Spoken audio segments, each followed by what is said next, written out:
All right, my name is Dean Wells. I'm a program manager in the Windows Server team. I own a technology referred to as shielded VMs. This particular session, though, is a little different. The goal of this session isn't so much to talk about the technology and the security capabilities and how we built the out-of-station componentry. This is about operationalizing it, actually deploying it. And as far as we know, there is precisely one production deployment of a guarded fabric in the world at this point, since Windows Server's not yet released, and that is with Bright Solid. So Kenny will come up a little bit later, and he's going to give you about how many months, Kenny? Just yell it out. How many months you've been deploying for? A year and a half. So a year and a half worth of experience as to the things that they had to do that were specific to guarded fabric deployments. Obviously, with this security layered on top of regular Hyper-V, there are additional things that you have to build. There are additional deployments, additional areas of scale concern. That is the goal of this session. What we then did is, obviously, Kenny has been working in partnership with Dell, as you can tell. So we brought Terry from Dell along. Terry and I have known each other for an awful long time. He has an accent similar to mine, though not quite as nice. He's not agreeing, but that's fact. It just is. What Terry's going to talk to you about is the way in which they have now rebuilt this on top of some of the other, arguably unrelated features that Server 2016 supports, such as the hyper-converged deployment model.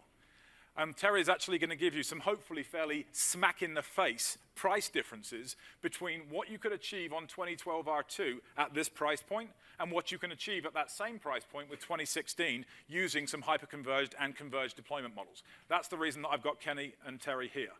So what I'll do then to kick it off is I'm going to keep it nice and simple and short, but this apparently I need to be there. Right, so that's as far as I can go. I won't go any further.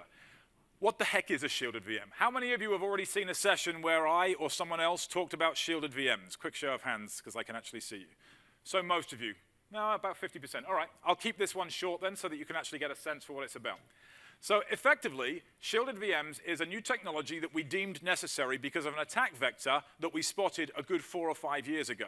Our Trustworthy Computing group and Microsoft Research were doing a lot of research into basic attacks that existed in the industry, and they started to identify a common element in each of them. That common element was the abuse of admin credentials. It doesn't matter whether it's past the hash. It doesn't matter whether it's malware. It doesn't matter whether it's a fabric attack. It doesn't matter whether it's a disk attack. They all leveraged administrative privilege.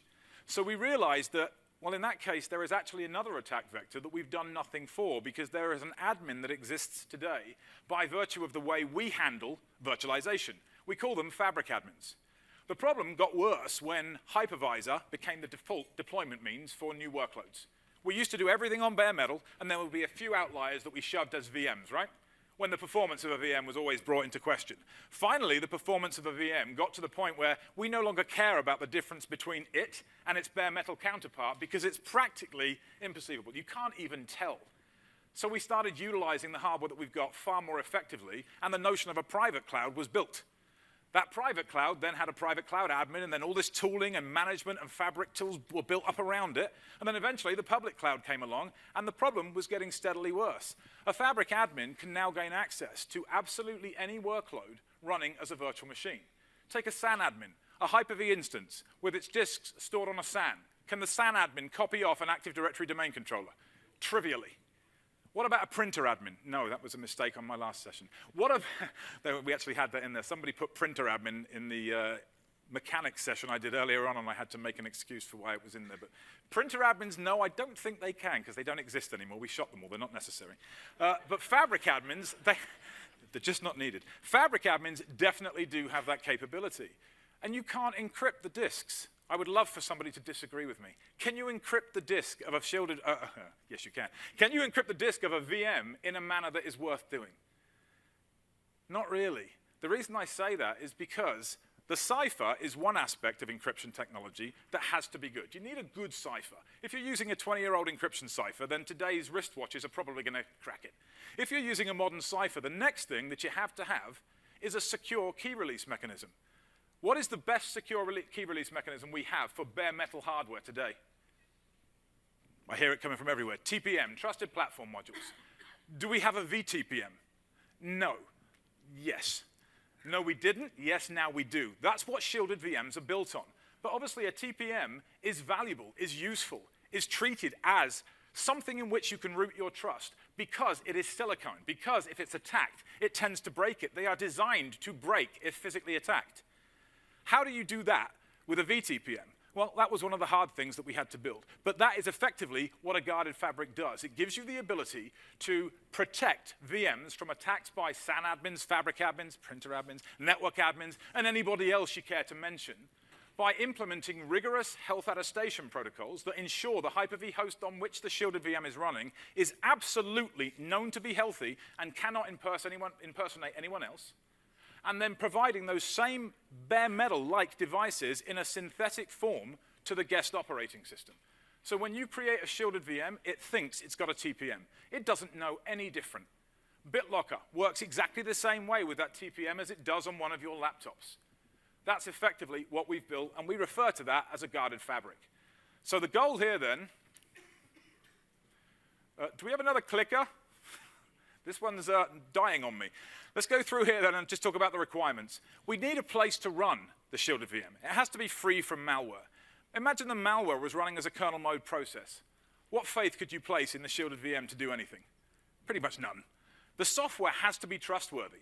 We achieve that trustworthiness by, again, rigorously measuring the health of the host.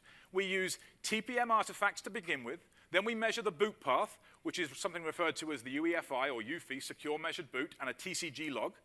That TCG log is a representation of everything the machine did to get from off to running. We then go ahead and we measure something referred to as the hypervisor enforced code integrity policy. All of these things constitute health to us. You can't attach a debugger to the host. If you do, we measure it. And therefore, we refuse to give you the keys to work with the shielded VMs. If you try and attach a debugger to the process, you probably couldn't run the debugger because the code integrity policy would block it. If somehow you manage to make that happen, the process in which a shielded VM runs is a special kernel process referred to as a protected process, specifically a PPL, Protected Process Lite. They do not permit other processes to be attached to them. Therefore, memory inspection is not possible. You can't get a VM console connection to it because that requires you to attach a process to it. All of this I'm talking about now, this is not really what we want to talk about here. I just want to make sure you understand why Bright Solid and why Dell are so in on this notion of deploying shielded VMs that they're prepared to come and stand on stage with an idiot like me and explain how they deployed it. It's risky getting on stage with me, I'll grant you. I do have a rather large ego, and I like being up here. So. Anyway, let's move on. So we have to verify that the host is in a healthy state. We need to make sure that the process that releases the keys only does so to known healthy hosts. And when we do release them, we have to make sure that the key can't be inspected in transit or inspected on the host by, yet again, a malicious admin. A lot of people have said to me, well, if I'm an admin on a Hyper-V host and you're saying that the code integrity policy is all important, what if I just delete the code integrity policy? What are you going to do about that? Well, if you delete the code integrity policy, the only way to make that effect, runtime now, is reboot the box. The moment you reboot the box, we take new boot measurements. You try and get a health certificate from us, and we go, no, you're not healthy. You remove the code integrity policy. This is called Device Guard. It's part of Windows 10 and part of Windows Server 2016. If you want to take it one step further, you can. Imagine the Hyper-V host was installed in a cage with 2 padlocks, 2, because collusion makes it much harder for an individual attacker to do anything. So you've got 2 padlocks, it's got a camera on it. Now, let's see, how can I go ahead and physically access that? I can't. Physical access is precluded. The security did good. So they decide to delete the code integrity policy and reboot the box. If you configured it as locked, that effectively means that the box will come up, it'll look for a signature of the code integrity policy in its firmware, in UFI, saved, and it'll say, I've got one. What's the current signature of the code integrity policy? Oh, there isn't one. What do you think Windows does when configured with locked Device Guard, hypervisor enforced code integrity? Blue screens. Because you chose to lock the policy. Because a blue screen was preferable to potentially leaking secretive assets. So all of this stuff is part and parcel of 10 and of Server 2016, and they all constitute a guarded fabric. We knit all these features together, stitch them into one. Okay, guarded hosts. This is the Hyper-V host itself. All I'll mention here is it has to be healthy, it has to run Windows Server 2016, it has to be configured to use a Host Guardian service, and it has to be using Data Center Edition. Shielded VMs are only supported on Data Center Edition. This is a pain in the neck, perhaps, but most other versions of Windows will only limit you to 4 virtual machines, so it's not really an issue for those of you that are serious about it. The Host Guardian service. This is a separate Windows Server 2016 role. You add it using Server Manager, and you configure it. Typically, we might recommend a 3-node bare metal cluster. This will run on just about any commodity server hardware you've got today with the same performance demands, similar at least, to an Active Directory domain controller. Now, I would argue that I could run an Active Directory domain controller in a VM on my laptop, and I could authenticate all of you simultaneously if you were domain joined to it. Anyone care to differ? Exactly. So HDS's performance demands are fairly easy to cater to. So you deploy that as a separate workload. Windows Server Standard Edition has that as well. 2 types of shielding, and then I'm going to hand it over to Kenny after this. One we refer to as shielded. This is where you get all the protections. You can't console connect. The thing is effectively a black box to a Fabric admin of nothingness. The only thing it does is suck out resources from their Hyper-V instance, but they can't do anything to it. No PowerShell Direct, no console connection, no KVP exchange, no file copy integration component, no attaching a debugger, no running admin tools that we don't bless. None of those things are possible. However, with an encryption-supported rather, not our best branding, I'll grant you, but that's what we're going out the door with. This is for a slightly different scenario. The scenario this best suits to is compliance, where you need to check a box that says data is encrypted at rest. Check. Data is encrypted in flight. That's down to you. Make sure the workload uses an encrypted protocol. But live migration is also encrypted in flight, right? An encryption supported and a shielded VM all use derived keys to ensure that every live migration attempt is encrypted, regardless of whether it's shielded or encryption supported.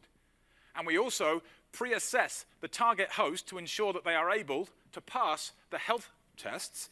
Otherwise, it would be pointless sending the VM there because they couldn't run it. All of that happens for free.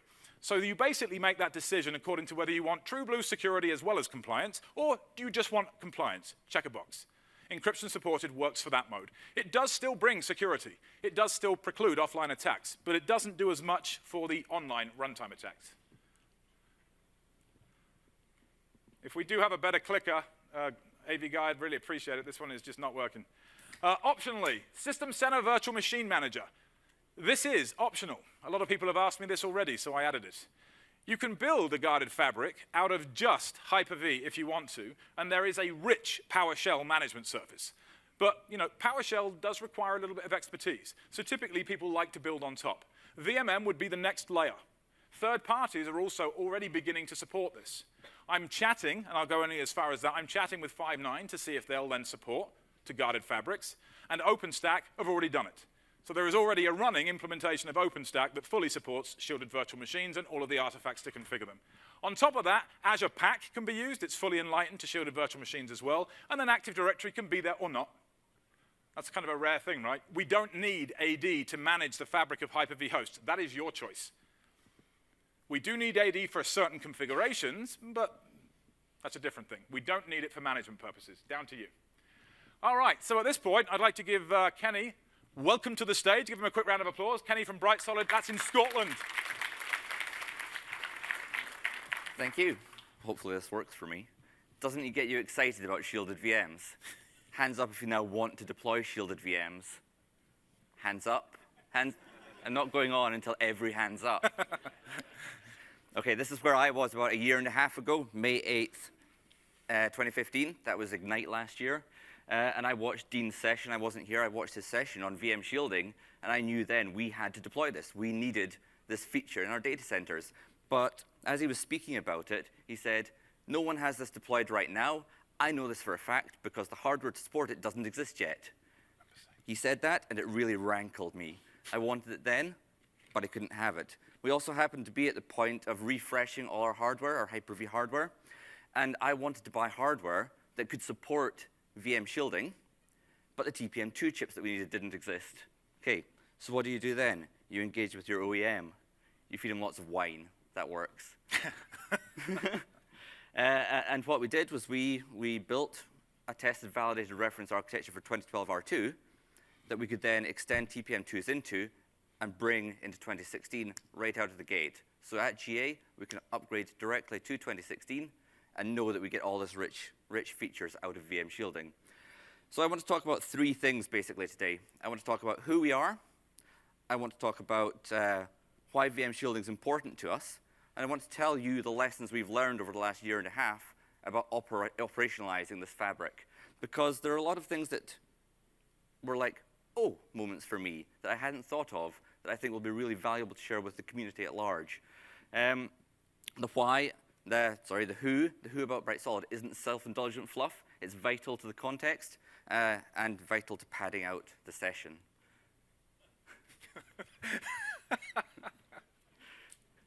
So Bright Solid is a managed service provider, cloud service provider based in Scotland. Scotland, for those of you who don't know, is a small country just north of England, slightly smaller than the Georgia World Congress Center.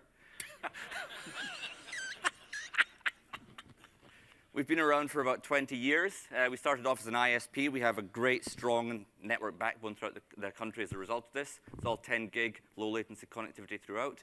We own and operate our own Tier 3 data centers. Today, we own and operate the only Uptime Institute certified Tier 3 colo and hosting facilities in the country. We primarily focus on the public, energy, finance sectors. You recognize these as people that really need strong security. Actually, can we get some hands up about where everyone's from? How many people are service providers here? A few. Enterprise? Public sector? Other? Okay, I don't know what other is. So all of these customers that we have need security and data assurance. Security and data assurance are like my catchphrases now. They're two core pillars of our business, and they're two core pillars of Windows Server 2016. It's a match made in heaven for us. So our ethos when we're talking to our customers and building out solutions for them is technical innovation backed by personal service. So we know all our customers, we know them intimately. We always try to make sure that they have a strong roadmap to the future so that when they're on board with us, they know that they're going to be set for the next 2, 3, 5+ years, and that the solution that they've bought into isn't going to go obsolete. So I run our emerging technologies team, and we're dedicated to keeping that roadmap up to date and flowing so that customers always have a clear path, clear way forward. And critically as well, I guess, we always try to underpin this with fair value. So fair value for us means we never squeeze our customers. And this is actually important for VM shielding. It's important for security because we think that security should be inherent. It should just be there. If you need it, you can have it. I'll talk more about that later. Oh, not skipping this. We won Scotland's Best Employer Award 2015 last year, and we're now in the final for Scotland's Best Employer 2016. We are that good to work for. So this is a small snapshot of some of our customers. Probably most of them mean nothing to most of you here, but trust me, this is a good cross-section of industry in Scotland. We have people from video games, from public sector, from the NHS, from energy companies, from, well, basically whole cross-section. I won't linger, it's boring. So today, most service providers that you go to, most enterprises, have what we call standard and expected security measures. This is Derek Roy. He's our data center manager. He is that intimidating. He was a regimental sergeant major in the Royal Engineers, and he could break you like a twig. So he manages our data centers, and he manages them to as high a standards as you'd expect. And we have ISO 27001, ISO 22301, Cyber Essentials. If we were in the US, it would be FedRAMP and all that stuff. We have 24/7 access controls, CCTV, multi-factor authentication racks, et cetera, police checks for our staff. And it's boring, and this is just what should be standard and should be expected for anyone going to any service provider now. But we want to take it a leap step forward. We want to bring our customers, these really security-focused customers, into multi-tenanted cloud environments. Okay? Oftentimes, when you go and talk to a customer about moving into a multi-tenanted cloud, the first card that's played is the security card. They say, who can see my data? Who can access my data? We find this within our own group of companies. So we're owned by a larger group company. There are many companies within this, and even moving those workloads into our data centers, we get the security card played. Who can see my data? They're not wrong. In order to progress beyond this expected standard way of doing things, we need to shine a bright light on the cloud security model today. We need to expose where these holes are in the cloud security model today. This is what VM shielding does. It's interesting having these conversations with customers, by the way. We have to shield that data. Yeah, it's interesting talking to customers because the first thing you have to do when talking about VM shielding is say, What we had before, some slight holes there. We're fixing that now. It's the way of the world. It's like previous phone models. Just because the new one's out and it's the best thing ever doesn't mean the old one was shit.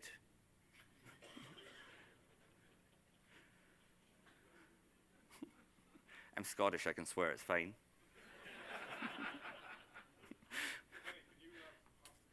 Yep. Okay, so what we designed and developed with Terry here from Dell was a 2016 tested, validated reference architecture that we'd be able to bring right up to 2016 from disk to cloud and take advantage of basically every feature that we wanted to, storage spaces direct excluded. So this we're sharing now because the next thing we buy will be different. But this is a year or so, this is what we bought a year or so ago. And this is a tested, validated 2012 R2 Dell reference architecture. We have storage space at the bottom, 2 softs nodes. You ask why 2 softs nodes? Because we have this at 2 sites, and in 2016 we can make that a 4-node stretch cluster. You get more resiliency there. That allows us to put 2 more Hyper-V hosts in the rack. The Hyper-V hosts, 14 of them there. In 2012 R2, 2 of them were an SDN cluster, Hyper-V network virtualization cluster. In 2016, we can bring that role into the main Hyper-V cluster, so those Hyper-V network virtualization servers were the exact same spec as all the rest of the Hyper-V hosts. It's planning for the future. Our softs nodes, we put in dedicated Mellanox 10 gig NICs for storage replica because we knew we would need that. There are lots of other design choices in here. We also left space for host guardian servers.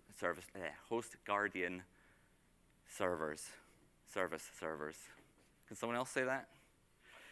Yeah, you say it day in, day out. Very quickly, Dean.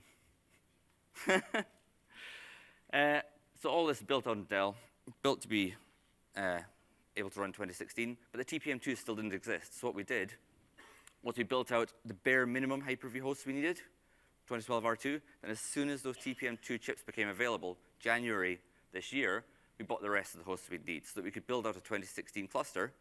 And we spent since January testing, validating from a TP4 at the time, I think, on this hardware with the TPM2s, and we've learned a lot of operationalizing lessons through that process.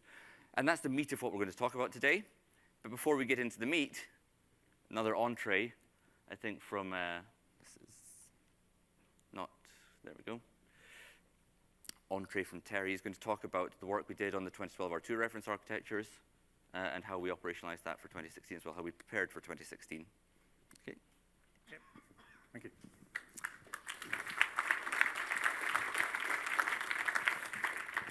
Good afternoon. Well, I speak English, but I speak a bit slower, so hopefully you understand. So if you imagine the reference architecture that we built with Bright Solid, the bill of materials was derived out of CPS Premium. Is everyone familiar with Cloud Platform System? More hands? No? Okay, so the storage part was derived out of just a bunch of disks, JBODs, storage spaces, 2 nodes.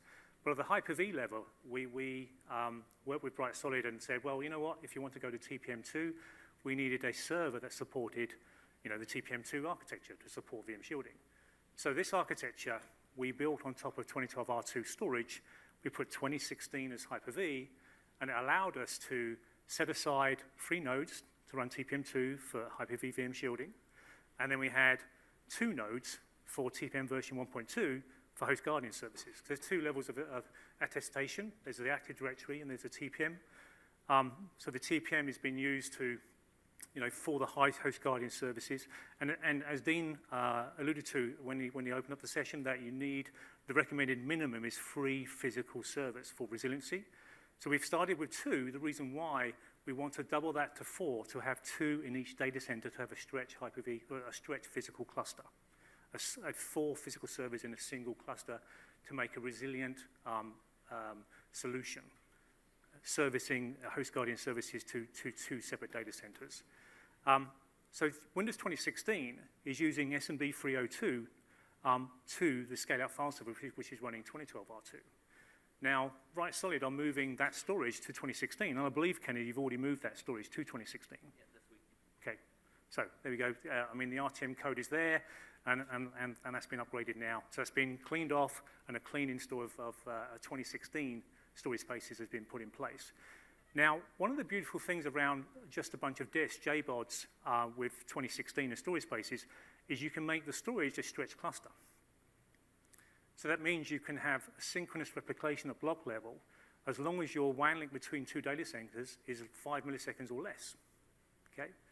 So Bright-Sided are implementing a storage replica architecture, having a stretched cluster for host guardian services, and then that allows you then to live migrate shielded VMs from one data center to another and be fully resilient at all levels. So at the storage level, at the host guardian level, but also then at the share and builded level. So then you've got a completely scale up, scale out, and resilient architecture from disk to the cloud. So this slide now just outlines the Dell 13G servers that will support for TPM. So there's TPM version 1.2 and TPM 2. Obviously, TPM 2 is the one you're most interested in because that's required to run shielded VMs on Hyper-V. Also, there are a number of servers that we will support for in-field replacements. So if you've got a TPM version 1.2 server, some of those platforms will support replacing to TPM version 2. So you can actually then support VM shielding on that platform, 13G platform. And there's a URL at the bottom there that actually outlines all of the best practice that we have to how to configure a Dell 13G server for a TPM and how to enable it.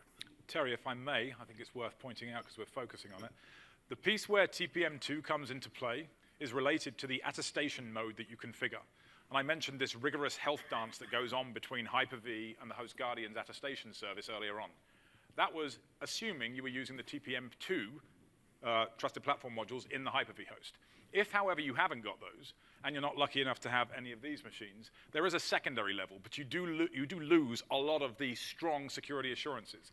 Terry mentioned it earlier, it's called admin-based, or AD mode, if you like. Instead of measuring the host's health, instead of measuring the boot path and the TPM and the code integrity policy, we simply look to see if it's a member of a group. So the Hyper-V host has to be added as a domain-joined computer account to a group whose security identifier, the SID, is then made known to the host guardian service. And rather than check its boot path and its health and its code integrity policy and its TPM's endorsement key, we simply say, does this SID exist in your session ticket that you just sent to me? And if it does, you're healthy. Now, of course, I'm hoping you can infer from that that this is nowhere near the set of assurances that we provide with TPM, because I can attack the software on the host. I could attack Kerberos. I could attack Active Directory. All of those things represent attack vectors for that mode. But you can get a fully shielded VM. You can get an encryption-supported VM. And it is definitely a lot stronger than no shielding at all. But the attack vector becomes the fabric's peripheral piece, the host guardian service, the Active Directory. Terry's referring to here, if you want to go with the full bells and whistles, which is what Kenny is doing at Bright-Solid, then you do need machines in the Hyper-V hosts with TPM v2. You do not need it in the host guardian service, but as we've just said, that's really only 4 nodes. Okay, sorry. So, if you take the reference architecture today based on 2012 R2, we'll support that same reference architecture going to 2016. But it is overly complex. You'll see the details here, where you've got a lot of SAS cables, you've got a lot of network interconnects. So at the top there, you've got just a bunch of disks, 240 disks that's available for storage spaces. And we break them up into 3 pools of 80 disks. And then you've got 4 scale-out file server nodes. It's a shame we don't have the infrared so I can just point to the screen and show you. But basically at the top, you've got the 4 JBODs. The next line of servers are the storage spaces nodes. Then you've got 2 10-gig switches, and you have 2 blades of 16 compute. So the idea is you can lose a blade, a switch, 2 storage nodes, and a JBOD, and the system will continue to scale. It's software-defined data center, okay? And you can support TPM2 in this architecture to be highly resilient. So the whole idea in a single data center, you have a fully resilient scale-up architecture. But it is complex. You have a lot of SAS cables, a lot of, if you look at the back of a rack with this in place, there's a lot of heat. And what I'm going to outline is then, as we move to a hyper-converged Windows 2016 architecture, it changes substantially. So in this first part of the presentation, I'm just going to go over the Windows 2012 R2 piece, reintroduce Kenny to go through the operational aspects of VM shielding, Then I'm going to come in and we'll talk around the 2016 hyperconverged reference architectures, the price point, scale, resiliency, and what the substantial differences are, because they are substantial, okay? So if you take the current Bright Solid 2012 R2 architecture, you know, these are broad VMs, you know, how much memory, how many virtual cores per physical core, you know, how much physical disk space is relevant to the sizing. You know, to get 500 terabytes available in a three-way mirror on storage spaces in 2012 R2, you need 1.5 petabytes of storage, okay? This system will do fairly around 300,000 IOPS read, and its price point is about $300,000, okay? Now, when I come back and go through the 2016 architecture, I'm going to use this as a reference and walk through the 2016 architecture that's equivalent to this, and then all the reference architectures we have, and the difference in price point, scale, and resiliency that we will offer, okay? So, I'm now going to reintroduce Kenny to come back in and go through the optimization of Guarded Fabric. Thanks. And what the hell, Terry? Our PO was way more than that. It wasn't really. Lots of wine, that's the key. Okay, so like I said before, we spent the last year and a half or so working on this. Since January, we've had the TPM modules available. We've put a lot of time and energy into working out how we actually bring it into operation. So not just install VM shielding and host guardian service, but actually be able to offer it as a service to our customers. And it was great to see there are a lot of service providers in the room, but a lot of this is relevant to enterprise public sector as well. If you want to implement it in your own premises, or you want to move some of your workloads to a service provider, all of this is relevant. So this is going to be a lot of lists and questions, but bear with me because it's all relevant and I think interesting. Hopefully you'll think interesting. So the first thing you've got to consider is your contractual obligations and considerations. So if you're a service provider and you run a fully managed service today, you can't run a fully managed service on a shielded VM. So that's an immediate change to your model of operation. In the event of a failure, so the customer logs in and accidentally disables the NIC of their VM, how do you recover from that? Well, it's probably a recover from backup. Is that a change to your SLAs? Is it a change to how you interact with your customers? Do you need to revise your SLAs? Do you need to go through your contracts just now and change them for VM shielding versus normal VMs? This is one that surprised me because we hadn't thought about this. Auditability. Do you need to change how you license software inside a VM if you cannot see what's going on inside that VM? Do you need to change your contractual terms and conditions for your customers to protect you in the event of you being audited because you can't see what they've got installed? These are questions. I can't tell you how you operate your business, but hopefully provoke some thought. When you offer a guarded fabric to customers, it's not just going to attract the right sorts of customers. If you offer it as a log onto our site, deploy the VM, it's shielded, well, some people that sail the high seas of the internet may want to get involved in this. They may want to come onto your fabric, hide in there where no one can see what they're doing. That's not something that we really want. So we already vet all of our customers. We already vet them. We already take them through a process. We get to know them all. Just something to bear in mind. You also want to make sure that you're protecting all your other tenants from the actions of questionable characters. Again, we have this scenario where people that sail the high seas of the internet come into your fabric, do lots of nasty things. You may end up getting raided. We don't want to get raided. That impacts our other customers. So again, we vet the customers. We make sure we know what workloads they're going to run. Then we shield them. It's all about trust, multi-way trust between tenant, between customer, between us and other customers. Because we can't get into a shielded VM if anything breaks, backups become even more critical to recovery. You may want to add extra backup points. You may want to back up more than once a day. Maybe you want to add in production checkpoints now. Backups are core. In a shielded VM, where it's fully shielded, you won't get any application-aware or in-guest processing type things. You'll get crash-consistent backups, unless it's I shouldn't walk this far over, unless it's an encryption-supported VM, in which case everything just works as it always has, works perfectly. It's only in the fully shielded model that you don't get the in-guest backup processing. Some people think that you can add an agent inside the VM to do in-guest backups. That breaks the security model. You're taking that data out, probably unencrypted, or if it's encrypted, you probably run and own the keys. That breaks the security model. So no, if you're running a guarded fabric, don't do that would be my advice. You can, but don't. And then there are some backup products which will validate the integrity of the backup, make sure it works, by spinning that backup up, checking it boots, and then spinning it back down. Those products will not work with a shielded VM. Actually, I'll caveat that. We have not tested it on a small-scale guarded fabric that the backup environment is able to spin up in. Not tried it. Maybe someone else wants to try it. Caveat confirmed. Caveat confirmed. Good. So the host guardian service that we've talked a fair bit about now becomes critical infrastructure to your entire environment. If you want your VMs to attest properly, the HGS has to work. We implement a 4-node stretch cluster across sites, so we have site resiliency, and so we can migrate between multiple data centers through a single HGS fabric. We, and I don't think anyone, has operated a VM shielding environment at massive scale yet, so we're not entirely certain, and I'll go to Dean in a minute to maybe confirm this. We're not 100% certain about if you'll need to expand your HGS as you expand the number of shielded VMs, the number of devices doing attestation.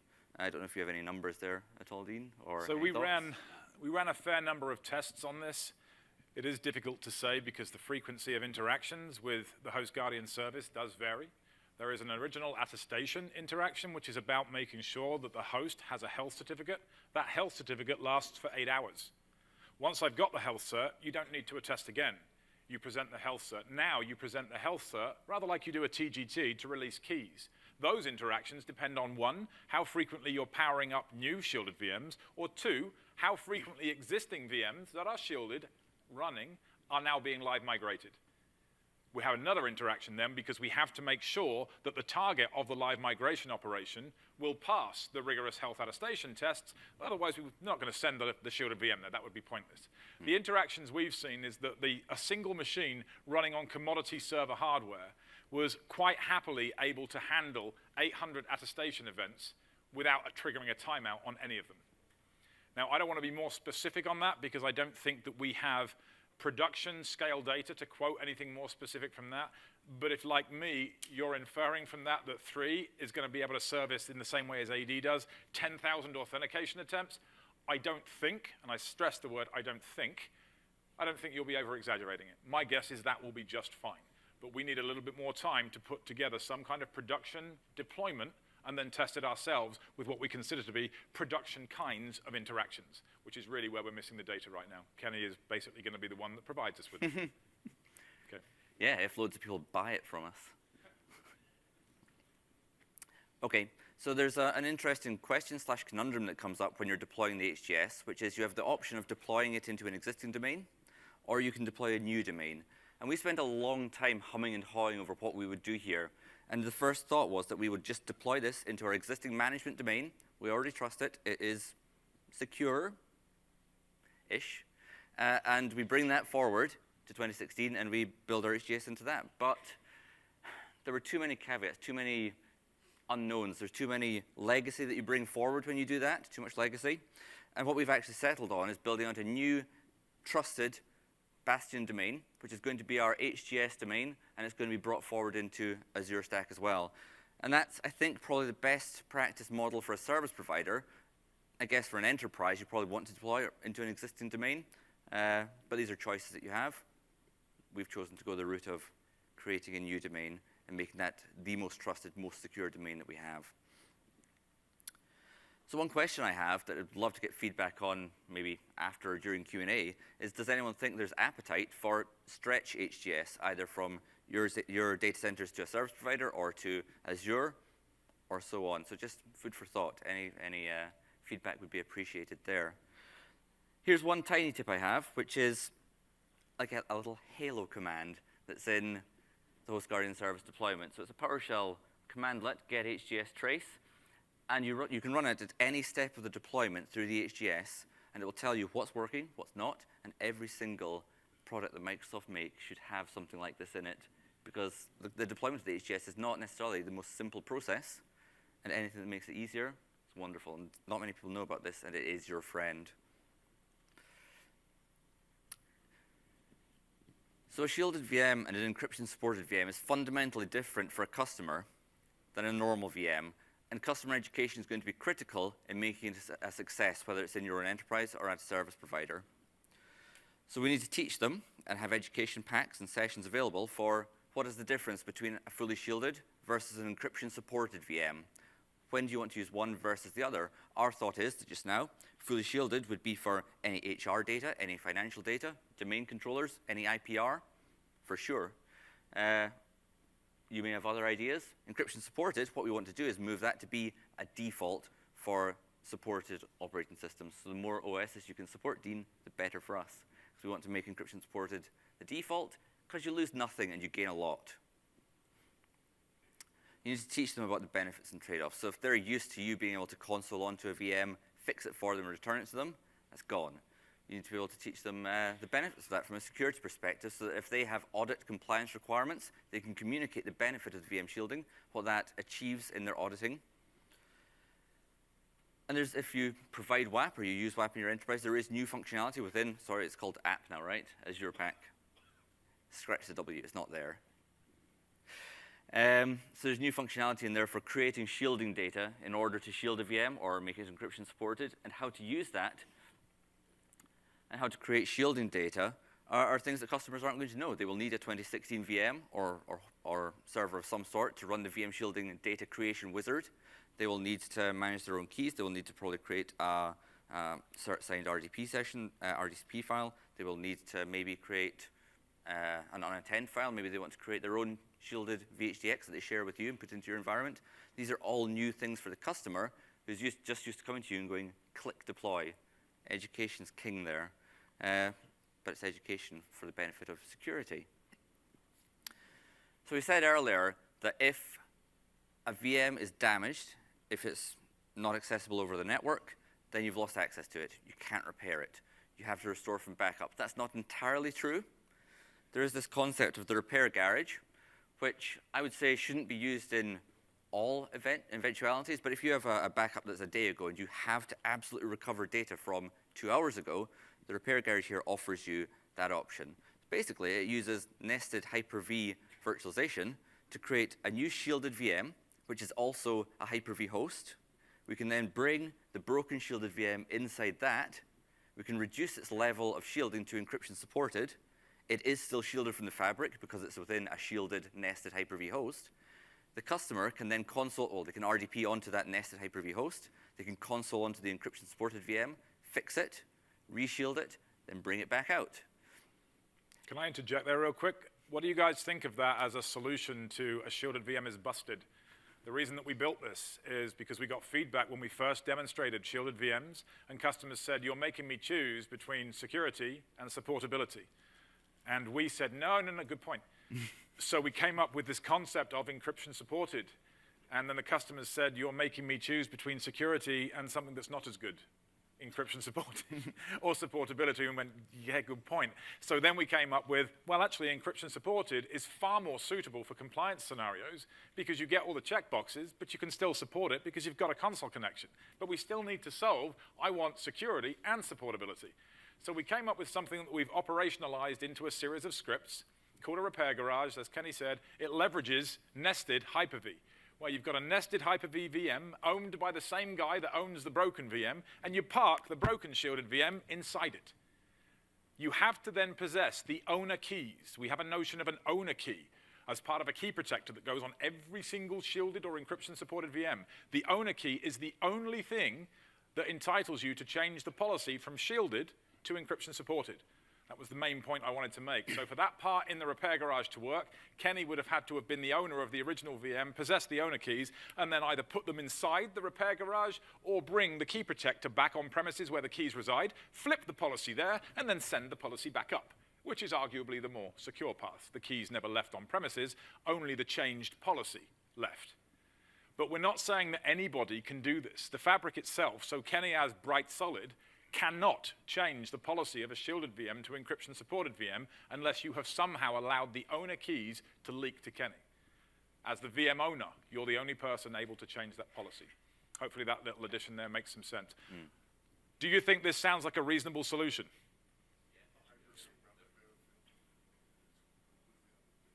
So the question there was Hyper-V replica failover is completely out of the picture?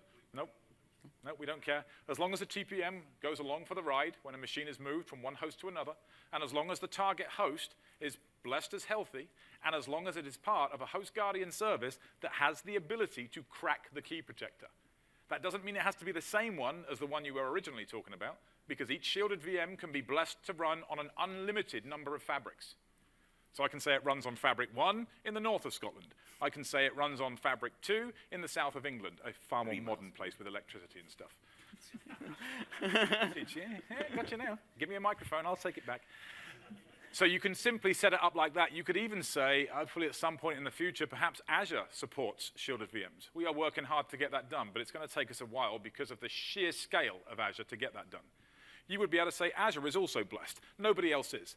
Somebody steals it, they try and run it on AWS, it doesn't power up. They take it home, they try and run it on Hyper-V, it doesn't power up. They put it onto a Hyper-V host that is healthy, using a host guardian service who can crack the keys, it powers up. That's basically the model. Okay, good. That's me. Good. Yep. So this is a tenant-owned, customer-owned, hoster-supported scenario. So you have to be in absolute lockstep going through this to make sure you each do your bit of the process to make sure it works. So again, this is right down to that customer education piece and making sure everyone knows their roles in achieving this. Okay, I promised I would do this one heartfelt plea, which is SMB1 is enabled by default in 2016. Still, disable it. You're creating a guarded fabric. The security holes in SMB1 are well known, well documented.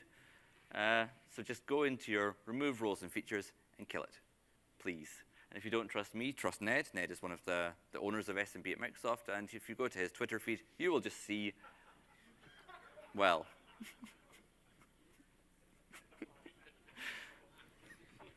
Microsoft did not bless this slide. pause. I'm not Microsoft, I can say what I want. Pause, reflect, water. Okay, the other thing that we always have to remember is that a shielded VM, a guarded fabric, does not protect what goes on within the VM. So a tenant can still log into that VM and bring malware in. They can still disable the NIC. They can still cause damage. We can't protect tenants from themselves. It's my favorite by far. I put this one in so I'd have time to have a drink of water. So I'll just do a loop.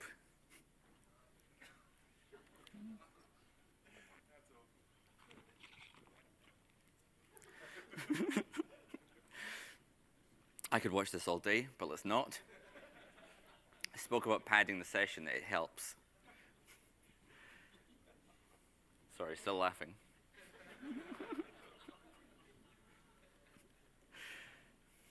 Remember to feedback on the session, laughs were had. Okay.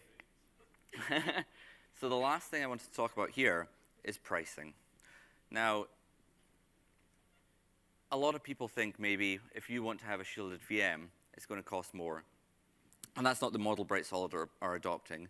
What we have decided is that a shielded VM, an encryption supported VM, is going to cost the exact same to our customers as a normal VM. The management overhead, the cost of infrastructure, is de minimis to us in terms of in comparison to the features and benefits our customers get. We never want to be squeezing our customers for security. We never want them to have to choose between security and budget.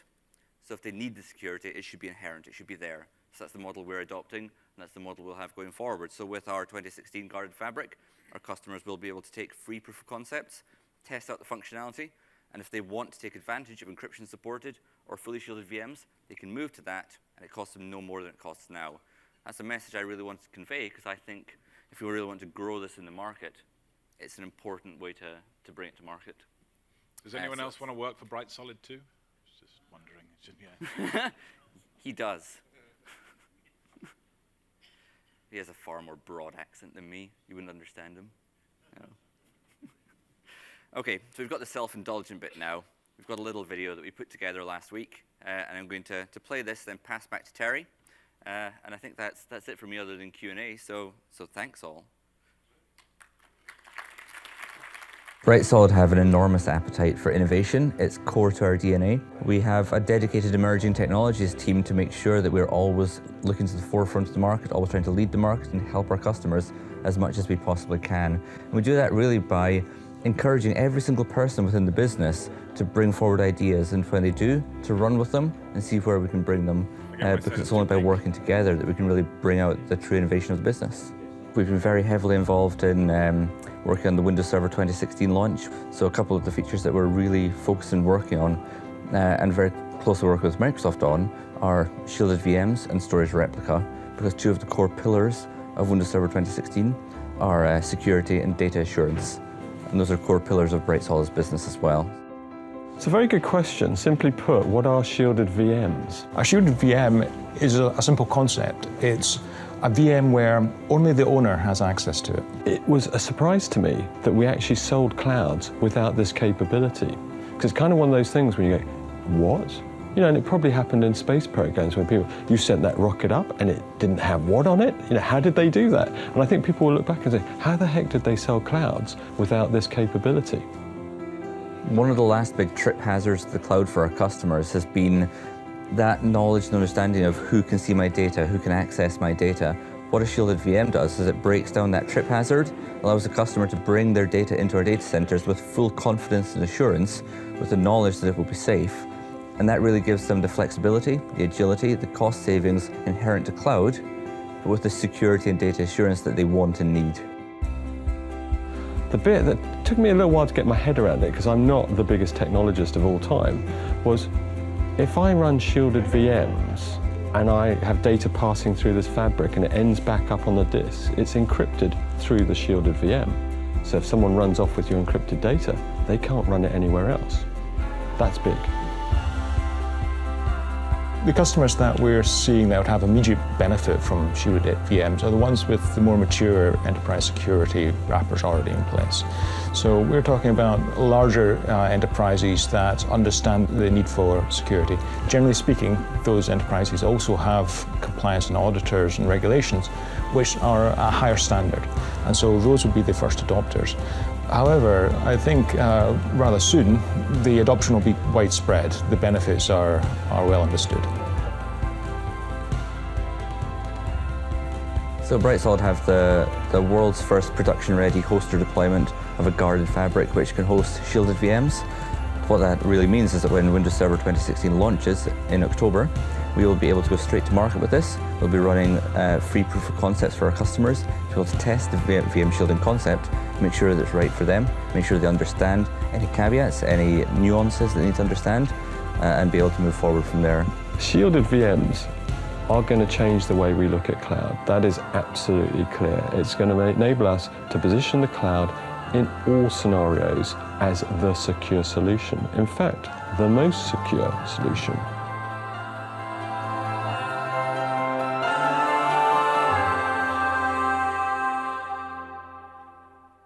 Excellent. Big thanks to Kenny for getting all that information put together. Thanks very much, Kenny. And at this point, we'll pass it back over to Terry, who's going to talk about some of these servers and get to show you some of the price point deltas here. When he showed me these price differences, because I've told Terry it can't be a sales pitch, he understands, the price point deltas are monumentally different for exactly the same or better scale, close to half the price, but I'll let Terry talk to that. Okay, so the idea around the Windows 2016 reference architecture is it's simple, repeatable, and it's scalable, and but it's really affordable, okay? So does the button work? Hey. So just to reiterate the reference architecture that we have with BrightSolid and 2012 R2, and the scale, the storage, the IOPS, and the price point. When you look at the Windows 2016 equivalent, you're looking at this. Look at the complexity between a disaggregated solution and a hyper-converged solution, okay?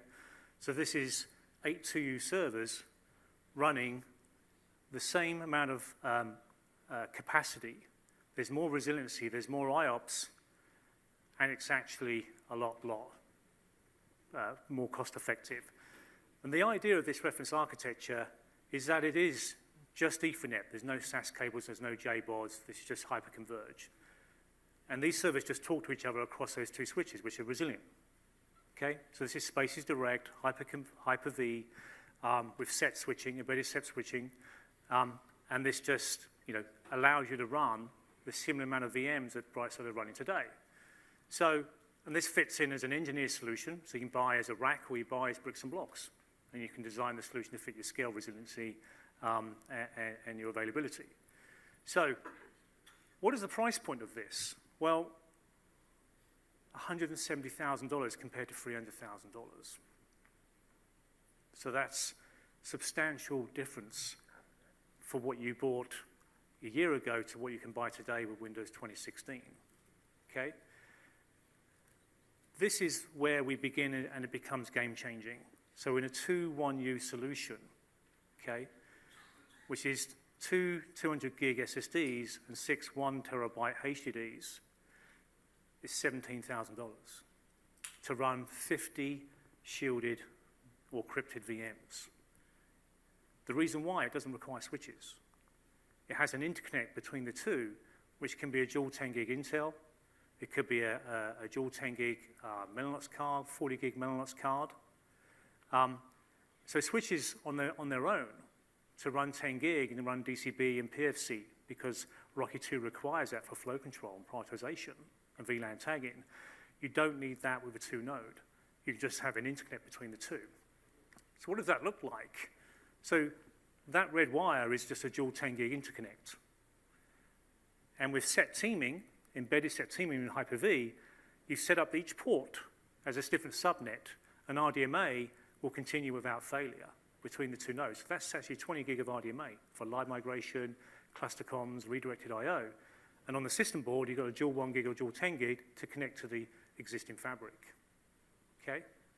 There's nothing out there that we believe is available at anything like this scale and price point from a VM's capacity, resiliency, and IOPS perspective. We go higher. So we have a larger storage footprint. So this is a 4U solution. It's all TPM2, so it all support VM shielding encrypted VMs, okay? So on a 4U system, again with no switches, that's $26,000, and that allows you to go to 12 10 terabyte drives, 120 terabytes in a two-way mirror.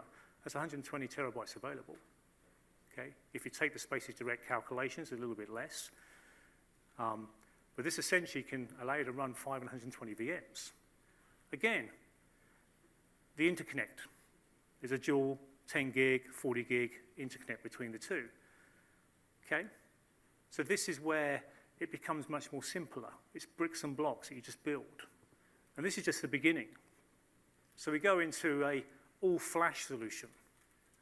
So this is a 24-disk solution, which gives you NVMe, SSD, and read-intensive SSD. So you can have write-intensive NVMEs, you can have mixed-use SSDs, and then read-intensive SSDs to give you a free-tier caching system that gives you immense IOPS and very good capacity for $80,000, okay? If you look at an equivalent solution to that, you won't even come anywhere close to that. The reason why? The two switches to give you resiliency interconnect will cost you $15,000 to $20,000, depending on the switches that you buy. You don't require them. So imagine in your rack, you can just keep building two-node systems, more two-node systems. You're buying storage, you're buying IOPS, you're buying virtual machines, you're not buying networking switches, okay? This is great for small, medium businesses, for branch office, for point solutions, okay? This is a two-way mirror. It allows you to lose one node or one disk. It's like a RAID 1 capability. It gives you 50% available capacity, okay? As we go further forward, you go from a 2-node to a 4-node, you need switches, okay? This allows you to run SSDs and HDDs to give you, 480 terabytes of available storage, but with a multi-resilient volume, it gives you 50% available capacity of that, so 220 terabytes of available storage for $100,000. And we continue, 8 nodes, okay? This is the equivalent solution for Bright Solid. So the IOPS capacity resiliency at that price point is $130,000 less price for a more simpler solution. There's less cables, less heat, less power, less use space taken up, and a better price point. And this is not the end of it. We continue up to 16 nodes. Okay? So what happens if we want to go further?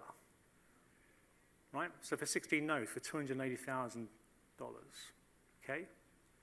We continue to a complete 4-node flash solution. So the amount of IOPS you can get onto this, it depends on the amount of cores you have, the RDMA interconnect between the nodes. You can pick and choose your price point, capacity, and the types of SSDs, NVMEs you want in the solution. And it's all really down to the amount of thermals and how much we can put into a single box. But these are game-changing solutions that you do not need to fill up a complete rack now. You can build these solutions into a smaller set of bricks and blocks to give you the capacity, the resiliency, and the IOPS. And again, we can continue further. So a complete flash solution with 92 terabytes available is around this ballpark. So these ballpark figures of what we work with the Dell sales team to give an average cost, okay? And in some instances, they'll be lower. We continue. So we take that architecture and we apply rack fault tolerance now. These 4 racks can be 2 racks in each data center, okay? Which could be a data room in 2 data centers with a fast interconnect. And we can have 1,000 VMs in a 16-node hyperconverge, another 1,000 VMs, another 1,000 VMs, another 1,000 VMs, okay? You can lose 2 racks, a rack and a node, a rack and a disk, 2 of something, and the system will continue. So that's VMs, and that's storage. It's software-defined data center, using the same bricks and blocks. Imagine I want to bring the left-hand rack into maintenance mode. The health service within the cluster would make sure that the storage is highly available on the remaining racks. The virtual machines are drained and moved to remaining nodes in the cluster, and it will allow you to put that rack into maintenance mode. You can now apply firmware updates to the whole rack. So all the disk firmware, to all the compute, all the network adapters. You've never been able to do that before, okay? So we're taking this to the next level, okay? So that's 4,000 VMs. And these are just average VMs, and it's completely hyperconverged. What happens if you want to scale out further, okay? So you can start with hyperconverged. You can still scale out file server onto that 16-node cluster and start adding compute separate, Hyper-V compute separate from storage. And that Hyper-V compute can be running shielded VMs, TPM version 2, encrypted VMs. So that's a 32-node cluster. Another 32-node cluster. Another 32-node cluster. And keep growing and keep scaling out, if this button would work. And keep going, okay? So in this architecture, we can put 4 servers in a 2U, and because we have one network adapter which allows us to have convergence, we can actually now go to actually 8 servers in a 2U. So actually, for each rack, 4 racks, we can put 64-node clusters in place. Now, with the right processors and the right memory limits, we can be consistent with thermals. And we have an ESSA tool that allows us to actually build the solutions to match the levels of VMs and scale with TPM2 in this platform for shielded and encrypted VMs. So I don't know if you've seen any of this in previous sessions, but this allows you to scale up and scale out in a way that's never been possible before. And it's a lot simpler. And you can start small and keep growing. You can start at hyperconverged and then change to converged with no downtime.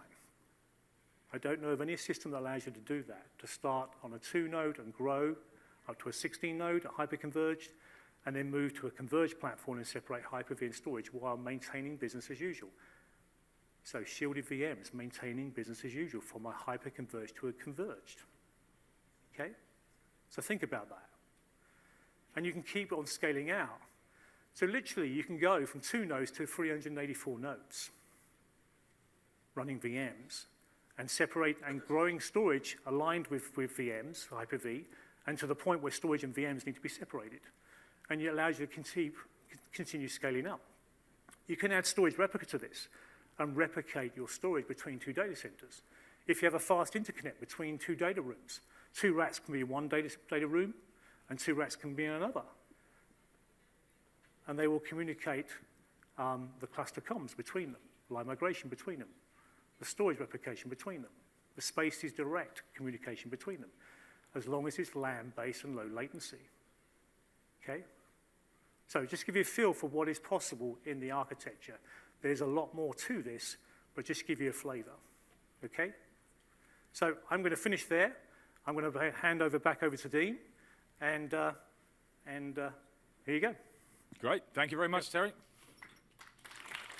Clicker. Thank you. Okay, so that was some 18,000 VMs running in that last solution. Pretty insane. All right, so we'll wrap it up then. Let's just give you a quick review then. So if I show you a comparison, bare metal, regular VM, shielded VM. Let's go down and see who has access to this, see if we can entice you to take a look at these things a little more closely. In the case of a server admin, they have access to bare metal, they're supposed to. They have access to a Hyper-V host, well, should not have access, but does. And in the case of a shielded virtual machine, they don't have access. If you go down that list, you can see there's a little legend at the bottom that tells you what we're trying to convey there.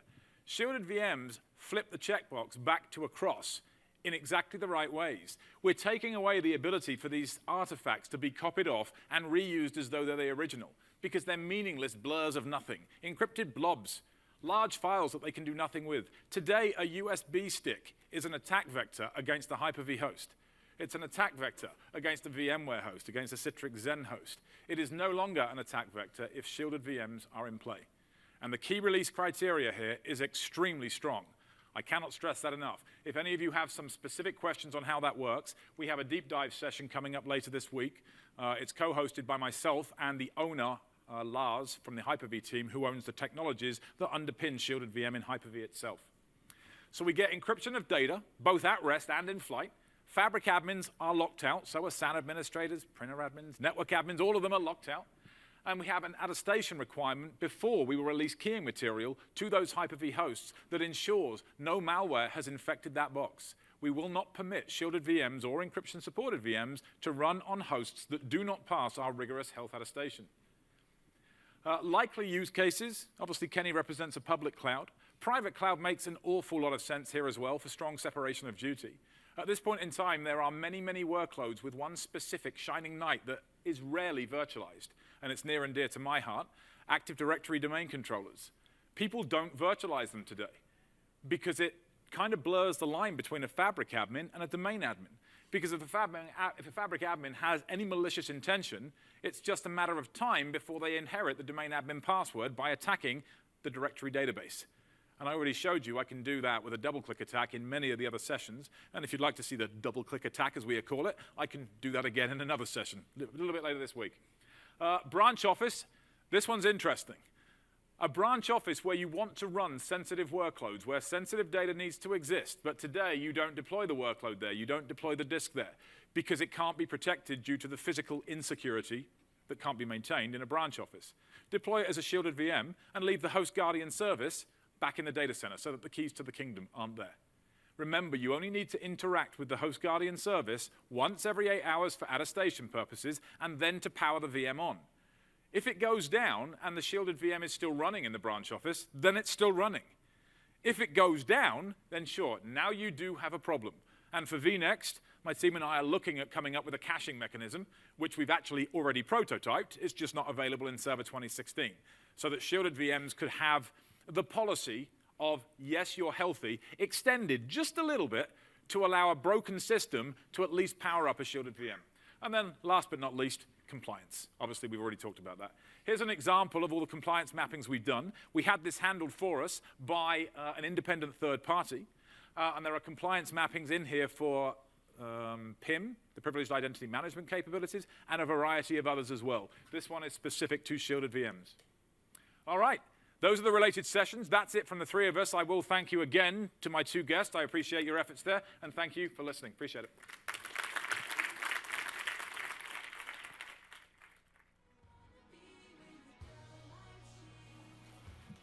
Are you taking questions? Are you taking questions? Hello? Are you taking questions? Or no? I guess not.